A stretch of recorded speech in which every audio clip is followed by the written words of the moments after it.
اعوذ باللہ من الشیطان الرجیم بسم اللہ الرحمن الرحیم ان اللہ وملائکتہ یصلون علی النبی یا ایھا الذین آمنوا صلوا علیہ وسلموا تسلیما اللہم صل علی محمد وعلی محمد۔ پیارے ناظرین، آپ تمامی حضرات کی خدمت میں مولوی عباس علی خوئی کا سلام۔ جیسے کہ اس سے پہلے بھی ہم نے عرض کیا تھا کہ یہ جو تربیت اولاد کے نام سے جو ہم نے چینل شروع کیا ہے، یہ بیسیکلی بچوں کے لیے ہے، خاص کر ایسے بچوں کے لیے جو اپنے پیرنٹس کے ساتھ ایسی جگہ رہتے ہیں یا پیرنٹس سے دور رہتے ہیں، جہاں پہ کوئی دینی تعلیم کا کوئی سلسلہ نہیں ہے، مدرسے کا کوئی سلسلہ نہیں ہے، ان تک اسلام کی بیسک انفارمیشنز مل جائیں۔ اور اسی کے ساتھ ہم گزارش کرتے ہیں کہ اگر آپ نے ابھی تک اس چینل کو سبسکرائب نہیں کیا تو ضرور سبسکرائب کر لیں اور بیل آئیکن کو بھی دبا دیں تاکہ آئندہ جو بھی ہمارے پروگرام نشر ہوں گے وہ آپ تک براہ راست پہنچ جائیں گے انشاءاللہ۔ اور اس کو آگے بڑھانے کی کوشش کریے گا، اپنے پورے کانٹیکس میں اس کو ضرور بھیجیے گا۔ ہو سکتا ہے کہ آپ کی اس کوشش کی وجہ سے کسی ایسے بچے تک وہ لیسنس پہنچ جائے جو وہاں اسے میسر نہیں ہے۔ عزیز و بغیر کسی تمہید کے اب ہم اپنے ٹاپک کی طرف آتے ہیں۔ اصول دین ہم لوگوں نے گفتگو کی تھی کہ کیا ہے، اس کے بعد فروع دین کا سلسلہ چالو ہوا۔ فروع دین میں سب سے پہلے اول ہے نماز۔ پچھلی بار بھی میں نے بتایا تھا کہ نماز کی اہمیت کیا ہے، جس کے لیے کہا گیا کہ اگر نماز قبول ہو گئی تو انسان کے سارے اعمال قبول ہو جائیں گے، اور اگر نماز رد ہو گئی تو سب کچھ بیکار ہو جائے گا۔ تو عزیزو، ہم اپنے اہل بیت اطہار کو بھی دیکھیں، قید خانوں میں رہا کرتے تھے اور ہر وقت نماز کی حالت میں رہتے تھے، حتیٰ کہ امام حسین نے آخری سجدہ کر کے بتا دیا کہ نماز کی اہمیت کیا ہے۔ مولا کائنات نے سجدے کے عالم میں ضربت کو برداشت کیا۔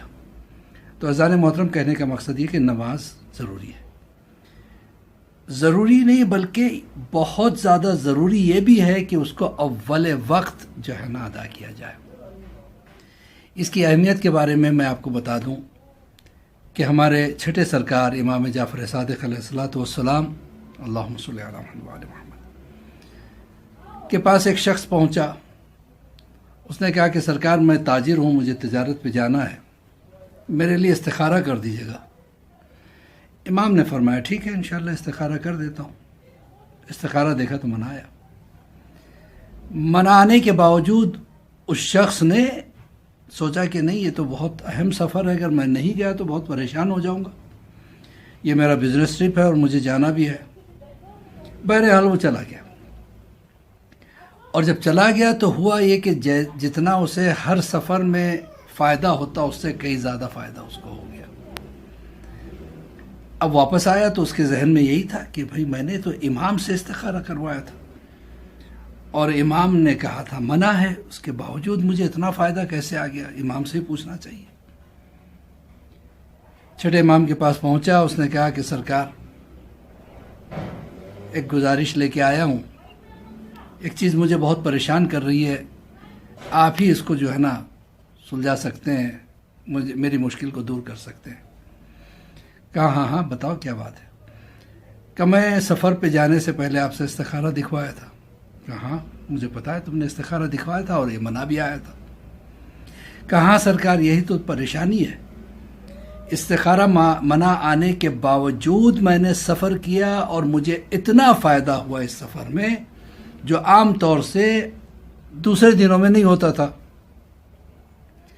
امام نے مسکرا کے کہا کہ تو دنیاوی فائدہ دیکھتا ہے، لیکن اس کے عوض میں جو تو نے کھویا ہے وہ تیرے دماغ میں نہیں ہے۔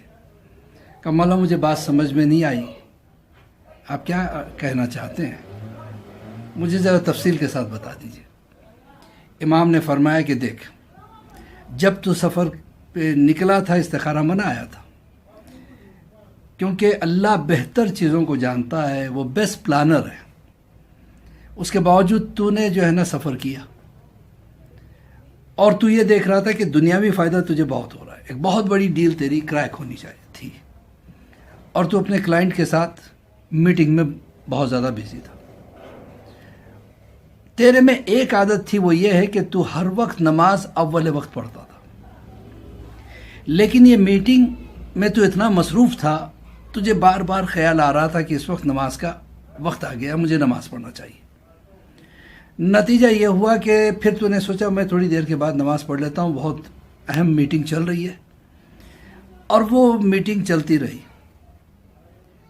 یہاں تک کہ تو اتنا مصروف ہو گیا، کیونکہ اکثر کیا ہوتا ہے، جو انسان اول وقت نماز پڑھنے کا عادی ہوتا ہے نا، وہ اگر اپنا اول وقت نماز نہ پڑھے کسی وجہ سے، خدا نہ خواستہ، تو بعد میں اسے یاد نہیں رہتا کہ اس نے نماز پڑھی یا نہیں پڑھی۔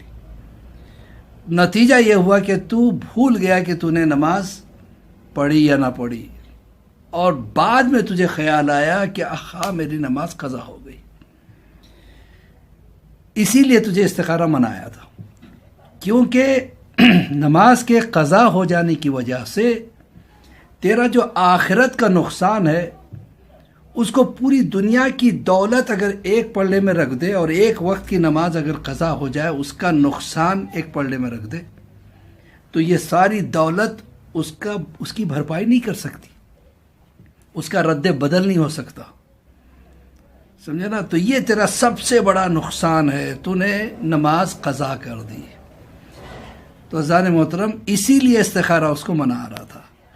تو امام نے فرمایا کہ دیکھو، دنیاوی چیزوں کو جو ہے نا، کبھی کبھی ہم اتنے مصروف ہو جاتے ہیں کہ ہمارے ہاتھوں سے نماز قضا ہو جاتی ہے۔ دوسرے اہم بات ایک اور میں آپ کو عرض کر دوں، نماز بیسیکلی بہترین چیز ہے۔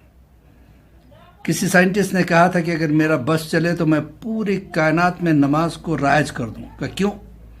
کہ اس لیے کہ آدمی یا تو کھڑا رہتا ہے، یا بیٹھتا ہے، یا لیٹتا ہے۔ تو جب کھڑا رہتا ہے تو اس کا سر سب سے بلند رہتا ہے، جب بیٹھتا ہے تو کچھ اعضاء کو ریسٹ مل جاتا ہے لیکن سر بلند ہی رہتا ہے، لیٹتا ہے تو سر پیروں کے برابر ہو جاتا ہے۔ لیکن کبھی سر کو یعنی جسم سے نیچے کرنے کا ایک ہی موقع ہے، وہ ہے سجدہ۔